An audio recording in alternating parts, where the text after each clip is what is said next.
Hi, I'm Ben. I'm here to learn English. And I'm Emma. I'm here to help. Let's learn together. Let's learn together.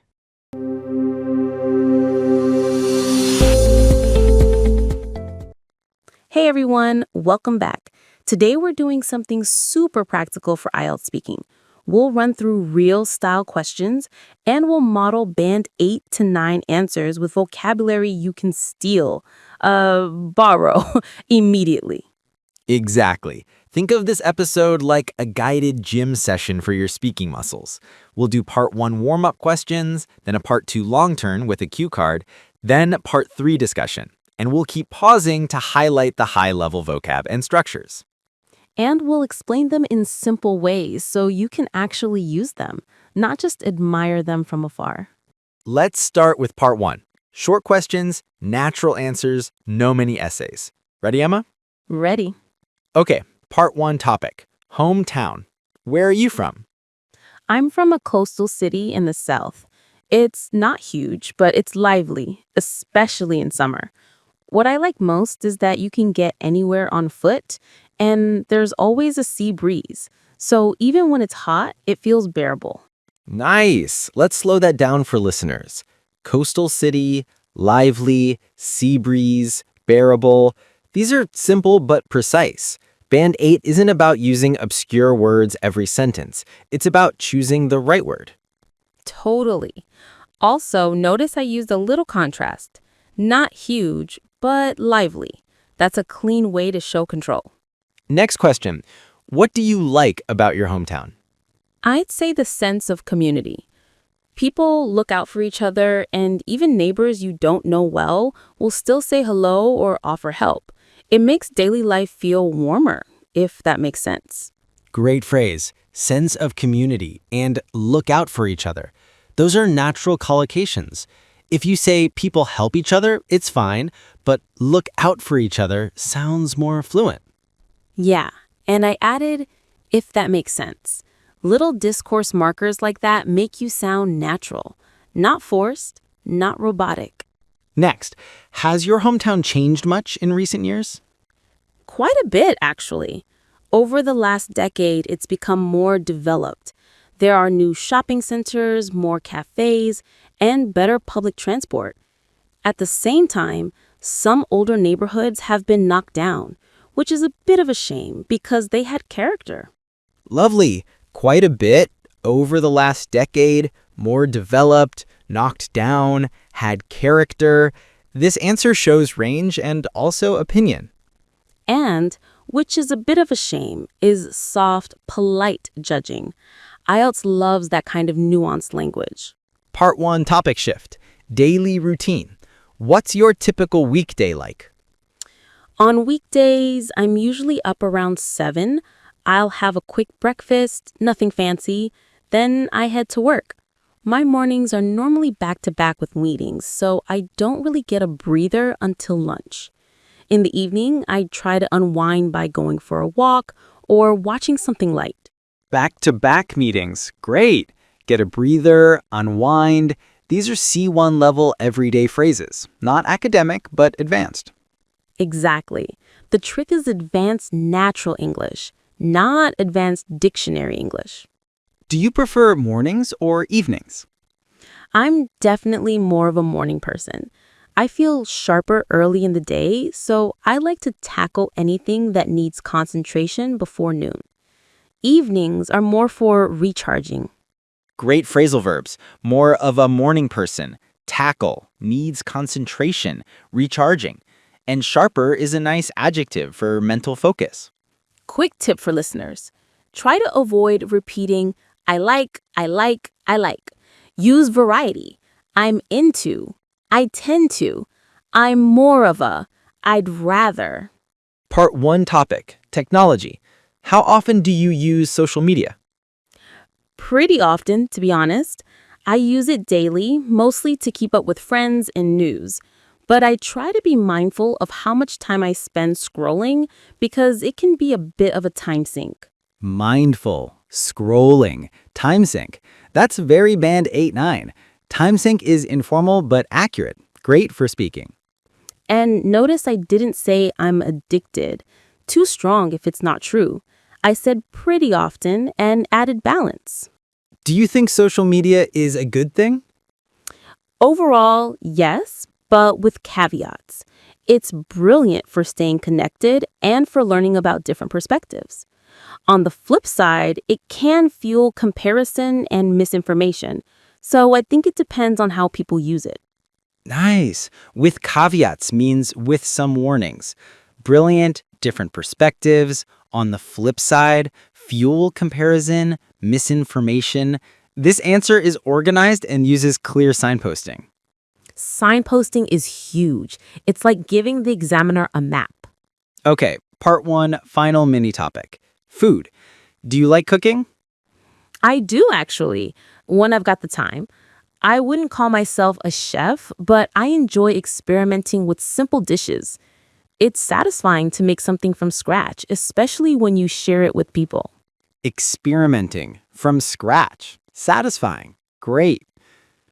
Okay, that's part one energy. Short, direct, but rich. Now we move to part two. You'll get a cue card, 1 minute to prepare, then you speak for up to 2 minutes. We'll demonstrate a full Band 8-9 style response. Here's the cue card. Describe an adventure you would like to have in the future. You should say what kind of adventure it would be, where you would go, who you would go with, and explain why you would like to do this adventure. Okay, Emma, take a second, then go. Sure.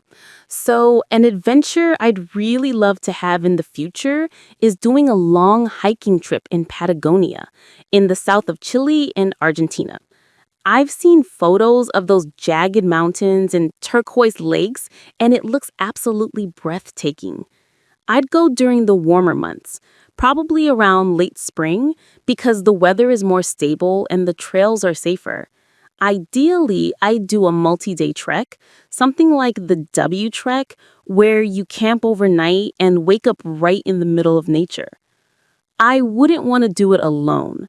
I'd go with a close friend who's into the outdoors, because having someone to share the challenge with makes it more fun and also less risky. Plus, when you're exhausted after walking all day, it's nice to have someone to laugh with around the campfire. The main reason I want to do this is that it's a chance to step out of my comfort zone. Most of my life is pretty routine: work, errands, screens, so I crave experiences that feel raw and real. Hiking somewhere remote would push me physically, but I think it would also clear my head mentally. And honestly, I just want that feeling of accomplishment you get when you reach a summit and realize you did something difficult. That was excellent. Let's unpack why that's high band. First, your vocabulary. Patagonia, jagged mountains, turquoise lakes, breathtaking, multi-day trek, remote, step out of my comfort zone, crave, raw and real, clear my head, feeling of accomplishment, reach a summit. And none of those are weird. They're just strong, accurate, and natural. And none of those are weird. They're just strong, accurate, and natural. Exactly. Second, you use time markers during the warmer months, late spring. Third, you used reason chains, not just one reason, multiple layers. That's key. For Band 8-9, one reason is okay, but 2 or 3 linked reasons makes your answer more developed. Also, your grammar range. Conditionals like ideally I do, relative clauses, and smooth past-future contrasts. Listeners, the model here isn't to memorize my answer. It's to copy the shape, describe, add details, give feelings, give reasons, reflect. Great. Now, part 3. This is where examiners go deeper and more abstract. Let's keep the topic connected to adventure and travel. You be the examiner. With pleasure. First question. Why do you think some people enjoy adventurous activities? I think there are a few reasons. For one thing, adventure gives people a break from monotony. When life feels repetitive, doing something challenging can make you feel alive again. Also, some people are naturally thrill seekers. They enjoy the adrenaline rush and the uncertainty. And finally, adventure can be a way to build confidence.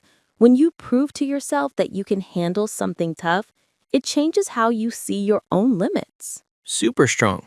Break from monotony, repetitive, thrill seekers, adrenaline rush, uncertainty, build confidence, handle something tough, see your own limits. This answer is Band 9 level organization. For one thing, also, finally. Those linking phrases are simple but powerful. Next part 3 question. Do you think people today are more or less adventurous than in the past? That's a tricky one, but I'd say both. On the one hand, some people are less adventurous in daily life because technology makes things convenient. You can order food, work remotely, and avoid discomfort. On the other hand, travel has become more accessible, so people can do adventures their grandparents could only dream of, like backpacking across continents or trying extreme sports. So maybe adventure hasn't disappeared, it's just shifted into different forms. Lovely balance. That's a tricky one. On the one hand, on the other hand, more accessible, could only dream of, shifted into different forms. Clear logic. A big tip here is, if the question is broad, don't pick an extreme yes-no. Show nuance. Next, part 3. Do you think adventurous travel is good for young people? Generally, yes, as long as it's done responsibly. For young people, adventurous travel can be eye-opening. It exposes them to new cultures and forces them to solve problems on the spot, which builds independence. That said, jumping into risky activities without preparation can backfire, so I think guidance and planning matter. Great phrasing. Done responsibly, eye-opening, on the spot, build independence, backfire, guidance, and planning. That's strong but still natural. And backfire is a great verb for consequences, much better than it can be bad. Next, part 3. Some people say modern life is too safe and comfortable. Do you agree? To some extent, yes. I think comfort has become the default, especially in cities. We've designed lifestyles that minimize effort. Cars instead of walking, streaming instead of going out, instant deliveries instead of waiting. Comfort isn't a bad thing, but if you never challenge yourself, you can end up feeling stuck or bored. So I'm in favor of comfort with occasional discomfort, if that makes sense. To some extent, default, minimize effort, end up feeling stuck, in favor of, occasional discomfort, very Band 8-9. Also, you use a nice personal stance without going off topic. And another tip here is part 3 isn't about being right. It's about being clear and deep. Okay, we've practiced adventure. Now let's pivot slightly into vocabulary for Band 8-9 as a topic itself. Imagine this part 3 question. What makes someone a good speaker of a foreign language? I think fluency is one part, but not the whole story. A good speaker can express ideas clearly and adapt to different situations. They also have a decent range of vocabulary, not just fancy words, but the right words for the context. Pronunciation matters too, but it doesn't have to be perfect.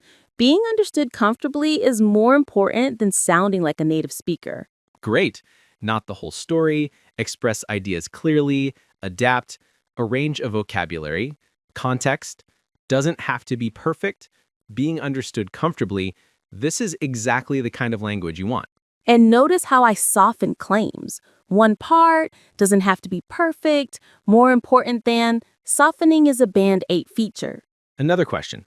How can learners improve their vocabulary effectively? I'd recommend a mix of input and active use. Reading and listening widely helps you notice new words in context, which is crucial. But you also need to recycle vocabulary. Use it in sentences, speak with it, maybe even write short stories using new phrases. If you only recognize words passively, they won't come out naturally when you're speaking. Input, active use, in context, crucial, recycle vocabulary, passively, come out naturally. Excellent. And the structure is logical. And recycle vocabulary is a super useful collocation for IELTS speaking. Let's throw in a few quick Band 9 style phrases listeners can practice. Emma, give some alternatives to common, simple words. Sure. Instead of very important, say crucial, essential, or a key factor. Instead of a lot of, say a great deal of, plenty of, or a significant amount of. Instead of good, say beneficial, effective, worthwhile, or positive. Instead of bad, say harmful, counterproductive, problematic, or a downside. Instead of I think, say I'd argue, I'd say, from my perspective, or it seems to me. Nice. And for listeners, don't use all of them in one answer. Pick one or two. Naturalness beats fireworks. Exactly. IELTS examiners don't want a thesaurus parade. Let's do a second part 2 cue card quickly, but shorter. This will give more vocab and a different theme. Cue card. Describe a story you enjoyed as a child. You should say what the story was, who told you or how you learned it, what happened in it, and why you remember it. Okay, here we go. A story I loved as a kid was The Lion, the Witch, and the Wardrobe. I first came across it when my older cousin gave me the book, and I remember being completely hooked from the first chapter. The basic plot is about 4 siblings who discover a magical world inside a wardrobe. They end up in a snowy land called Narnia, which is under the control of an evil witch. Over time, they meet talking animals and a lion named Aslan, who represents good. The kids gradually become braver, and in the end, they help defeat the witch and bring peace back to Narnia. I still remember it because it made my imagination run wild. It wasn't just escapism, it also had themes about courage, loyalty, and growing up. Even now, when I reread parts of it, it feels comforting, like stepping back into a simpler version of life. Super. Came across, hooked, basic plot, under the control of, gradually, defeat, bring peace, imagination run wild, escapism, themes, comforting. You basically gave a Band 9 answer without sounding like a textbook. And I made sure to include feelings and reasons, not just a plot summary. Great. Now part 3 questions connected to childhood stories. First, why do you think traditional stories are still popular? I think traditional stories stick around because they carry universal messages. Even if the setting is old-fashioned, the emotions are relatable. Things like jealousy, kindness, bravery, or hope. Also, these stories get passed down through families, so they become part of cultural identity. Listening to them can feel like belonging to something bigger than yourself. Nice. Stick around, universal messages, relatable, passed down, cultural identity, belonging, great depth. And plus, if you ever get stuck in part 3, universal and relatable are lifesavers. Okay, next part 3. Do children today read enough books? Probably not as much as before, but I wouldn't blame kids entirely. They're growing up with constant digital entertainment, so books have to compete with short videos and games. That said, I think if parents and schools create a reading culture, like having books around and reading together, children can still develop the habit. So it's more about environment than motivation. Great. Not as much as before, blame, constant digital entertainment, compete, create a reading culture, develop the habit. Strong argument. And notice the calm tone. No dramatic, kids are ruined by phones. Just balanced reasoning. Let's do a final, focused vocab practice for IELTS Speaking high bands. I'll ask a common question and you'll answer with high band language, but still simple. Deal. What kind of job would you like to do in the future? In the long run, I'd like a job that's both meaningful and flexible. I'm drawn to work where I can solve real problems and see a tangible impact, rather than just doing tasks for the sake of it. Ideally, it would allow some work-life balance too, because I don't want my whole identity to revolve around my career. Gorgeous. In the long run, meaningful and flexible, drawn to, tangible impact, for the sake of it, work-life balance, identity revolve around. Listeners, that's what Band 8-9 sounds like. And it's still normal English. You could say that in a cafe. Another question. Do you think money is important? It's important up to a point. Money gives you security and options, and it reduces stress in practical ways. But once your basic needs are covered, other things matter more, like relationships, purpose, and health. So I see money as a tool, not a goal in itself. Up to a point, security, basic needs, covered, in itself, very clean. Simple structure plus one metaphor. Tool, not a goal. Metaphors are great if they're easy and natural. Last one. Describe a place in your country you recommend to tourists. I definitely recommend the old quarter of my city. It's a maze of narrow streets with cafes, bookstores, and little family-run shops. You can spend hours just wandering around, and every corner has something interesting. Street art, local snacks, historical buildings. It's the kind of place that gives you a real feel for the culture instead of a polished, touristy version. Great. Old quarter, maze of narrow streets, family run, wandering around, every corner, gives you a real feel, polished, touristy version. That last contrast is very high band. So, to wrap up, here's the mindset. Don't chase rare words. Chase clear ideas, natural collocations, and a bit of depth. And practice speaking answers out loud. Your mouth needs rehearsal, not just your brain. We hope this episode gave you a full template for Band 8-9 IELTS Speaking. Try repeating some answers, swapping in your own life. And if you want, you can take any question we used today and record your version. Then compare. Are you using precise words? Are you giving reasons? Are you sounding natural? All right, that's us for today. See you next time. Bye, everyone.